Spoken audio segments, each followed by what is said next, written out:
بسم اللہ الرحمن الرحیم۔ السلام علیکم۔ سب سے پہلے درود پاک، اللہم صلی علی محمد وعلی آل محمد وبارک وسلم۔ ہماری جو آج کی ویڈیو ہے نا، اس کا نام ہے زیرو سے ہیرو کیسے بن سکتے ہیں۔ توجہ کے ساتھ ویڈیو کو پورا دیکھیے گا، اور اگر ہو سکے تو ہمارے اس چینل کو آپ لوگ سبسکرائب کر لیجیے گا۔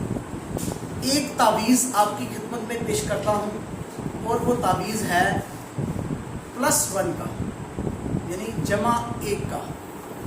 کامیابی کہتے کسے ہیں؟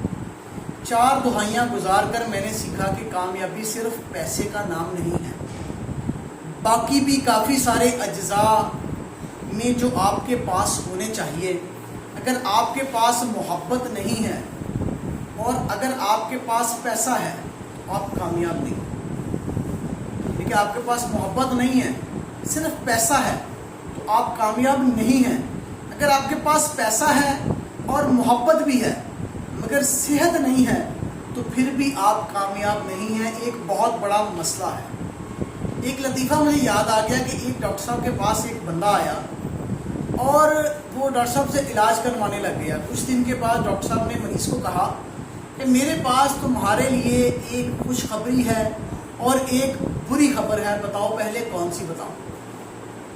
وہ کہنے لگا کہ اس طرح کریں کہ پہلے اچھی خبر بتا دیں۔ ڈاکٹر کہنے لگا کہ اچھی خبر یہ ہے کہ آپ کا کینسر بے قابو ہو کر آخری سٹیج پر پہنچ چکا ہے، اور آپ کے پاس جینے کے بس صرف 4 دن ہیں۔ مریض نے حیرت سے پوچھا کہ اگر یہ اچھی خبر ہے تو بری خبر کیا ہوگی کہ میرے پاس صرف 4 دن ہیں جینے کے، کینسر ہے، اور آپ مجھے کہہ رہے ہیں کہ ابھی ایک بری خبر اور موجود ہے، وہ بری کیا ہوگی؟ تو ڈاکٹر اس کو کہنے لگا کہ بری خبر یہ ہے کہ یہ رپورٹ میرے پاس 3 دن لیٹ پہنچی ہے، اور آج وہ آخری دن ہے۔ مذاق ایک طرف رہا، مگر آپ کے پاس پیسہ بھی ہے، محبت بھی ہے، آپ کے منہ بھی ہے، کوئی آپ کی عزت نہیں کرتا تو آپ اس سے بڑا منہ بنا کر دکھائیں۔ ضروری ہے کہ سب سے پہلے آپ کامیابی کو سمجھ لیں، کیونکہ ایک متوازن زندگی کے لیے کچھ اجزاء جو لازم و ملزم ہیں: کامیابی، دولت، شہرت، عزت، محبت اور صحت۔ ٹھیک ہے، ہم چاچا غالب کا ایک مصرع تو زبان پر رکھتے ہیں کہ تندرستی 1000 نعمت ہے۔ یہ ایک فکری کا ایک مصرع ہے، تندرستی 1000 نعمت ہے، مگر پہلا ہم بھول جاتے ہیں کہ تنگ دستی نہ ہو۔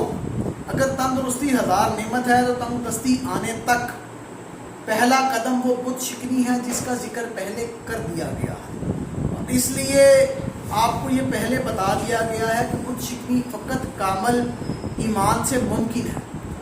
پہلا قدم خود پہ یقین قائم کر کے اسے کامل ایمان تک پہنچانا ہے۔ اور آپ کے دماغ میں بہت سارے منفی بھی چیزیں چل رہی ہوتی ہیں، یعنی کہ اگر آپ کے دماغ میں اچھی چیزیں بھی چل رہی ہیں نا تو ساتھ ساتھ منفی بھی چل رہی ہوتی ہیں، یہ آپ کو الٹی طرف لے جاتی ہیں۔ لیکن جب آپ برا سوچیں گے تو برا ہوگا، اور اگر اچھا سوچیں گے تو اچھا ہوگا۔ یہاں وہ تعویذ جس کے بارے میں پہلے آپ کو بتا رہا تھا شروع میں، اس کا ذکر کرنے لگا ہوں۔ وہ تعویذ ہے جمع، یعنی کہ ایک کسی بھی کام کے ہونے کے لیے ضروری ہے کہ آپ اسے کتنی دفعہ مثبت انداز میں سوچتے ہیں اور کتنی دفعہ منفی انداز میں سوچتے ہیں۔ مثال کے طور پر آپ نے سوچا کہ میں 10 کروڑ روپے کما لوں۔ اگر آپ کے ذہن میں یہ 10 بار خیال آیا، اور 2 بار آپ نے سوچا ہاں اور 8 بار سوچا نہ، تو پھر کیا ہوگا؟ آپ کما لیں گے، لیکن اگر آپ اسے الٹا کر دیں گے تو نہیں کما پائیں گے۔ اس طرح آپ نے ہر خیال کو زیادہ مثبت سوچنا ہے تاکہ آپ کا نیٹ رزلٹ مثبت آئے۔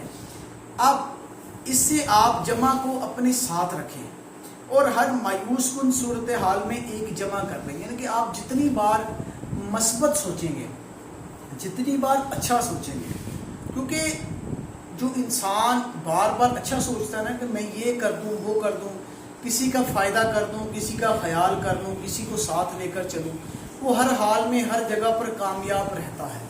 اور بندہ جو ہوتا ہے نا کسی کا برا سوچتا ہے کہ وہ میں اس کے ساتھ کبھی بھی اچھائی نہ کروں، میں اس کے ساتھ بھلائی نہ کروں، تو وہ بندہ ہر وقت الٹی سوچ میں پڑا رہتا ہے، منفی خیالات اس کے اندر رہتے ہیں، وہ بندہ پریشان ہو جاتا ہے۔ تو کوشش کر کے نا اپنی زندگی کے عمل کو، سوچنے کے عمل کو نا بہتر کر لیجیے۔ ہر حال میں مثبت سوچیے، اچھی سوچ سوچیے، بری سوچوں کو اپنے ذہن سے نکال دیجیے۔ جب آپ کسی کا اچھا سوچیں گے تو انشاءاللہ آپ کے ساتھ بھی اچھا ہی ہوگا۔ جزاک اللہ۔